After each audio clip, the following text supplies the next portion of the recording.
और एक बार हम अपनी पहली खबर पर लौटेंगे। हमारी पहली खबर थी कि 14 राजनीतिक दलों ने मिलकर के जो एजेंसियां हैं, केंद्रीय एजेंसियां हैं, उनके खिलाफ एक याचिका दायर की थी सुप्रीम कोर्ट में कि उनको कार्रवाई से रोका जाए, क्योंकि भ्रष्टाचार के खिलाफ लगातार कार्रवाई की जा रही थी। अब सुप्रीम कोर्ट में इस मामले की सुनवाई हुई है और सुप्रीम कोर्ट ने इस मामले में अपना फैसला भी सुना दिया है। सुप्रीम कोर्ट ने इस मामले में दखल देने से इनकार कर दिया। हमारे संवाददाता विकास सारथी एक बार फिर से हमारे साथ जुड़े हुए हैं इस पूरी खबर पर बातचीत करने के लिए। विकास, क्या है पूरी खबर, क्या कुछ कहा अदालत ने?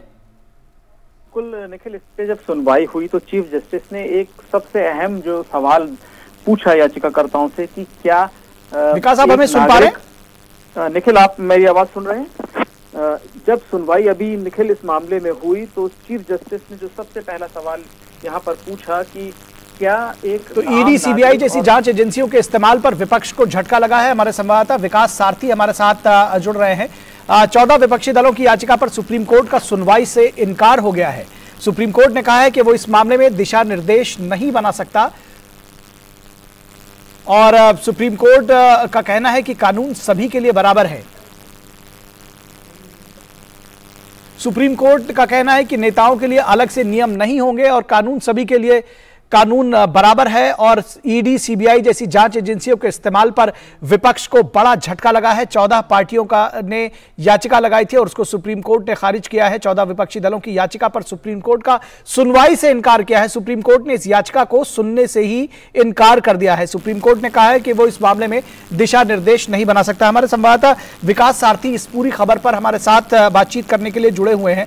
विकास, कितना बड़ा झटका विपक्ष के लिए, उन 14 दलों के लिए जो भ्रष्टाचार के खिलाफ कह रहे थे कि उनके खिलाफ जो ईडी और सीबीआई जैसी जो केंद्रीय एजेंसियां हैं वो बदले की भावना से कार्रवाई कर रही है, लेकिन अदालत ने साफ कहा कि कानून सबके लिए बराबर है और किसी के लिए अलग से कानून नहीं हो सकता। बिल्कुल निखिल, यहाँ पर कोर्ट ने यही सवाल कहा कि क्या 2 कैटेगरी हो सकती हैं एक ही अपराध के लिए या एक ही मामले में जांच को लेकर। निखिल, आप मुझे सुन पा रहे हैं? मुझे आपकी आवाज सुनाई दे रही है, आप मुझे सुन पा रहे हैं? हेलो विकास से हमारा संपर्क नहीं हो पा रहा है और विकास से हमारा संपर्क नहीं हो पा रहा है, लेकिन फिलहाल हम अपने दर्शकों को बता दें कि ईडी और सीबीआई जैसी जांच एजेंसियों के इस्तेमाल पर जो विपक्ष है उनको बड़ा झटका लगा है। 14 विपक्षी दलों की याचिका पर सुप्रीम कोर्ट का सुनवाई से इनकार हुआ है। सुप्रीम कोर्ट ने कहा कि वो इस मामले में दिशा निर्देश नहीं बना सकता है।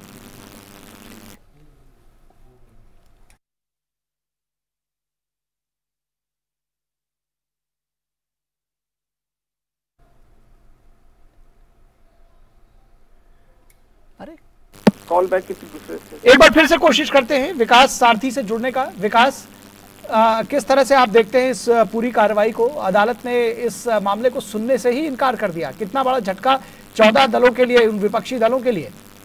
निखिल, आप मुझे सुन पा रहे हो? तो चीफ जस्टिस ने साफ कहा कि नागरिक में, एक सामान्य नागरिक में और किसी राजनेता में कोई फर्क नहीं हो सकता। जो व्यवस्था एक सामान्य नागरिक के लिए है वही नेताओं के लिए। तो विकास के साथ में हम संपर्क नहीं कर पा रहे हैं और कुछ तकनीकी दिक्कत है जिसकी वजह से विकास की आवाज़ हम तक नहीं पहुंच पा रही है। लेकिन हम अपने दर्शकों को बता दें कि सुप्रीम कोर्ट ने साफ इनकार कर दिया है इस पूरी याचिका को सुनने से। अदालत ने कहा है कि किसी के लिए कानून अलग से नहीं हो सकता, नियम सबके लिए बराबर हैं और वो इसमें हस्तक्षेप नहीं कर सकता। फिलहाल बढ़ते हैं अगली खबर की तरफ। उससे पहले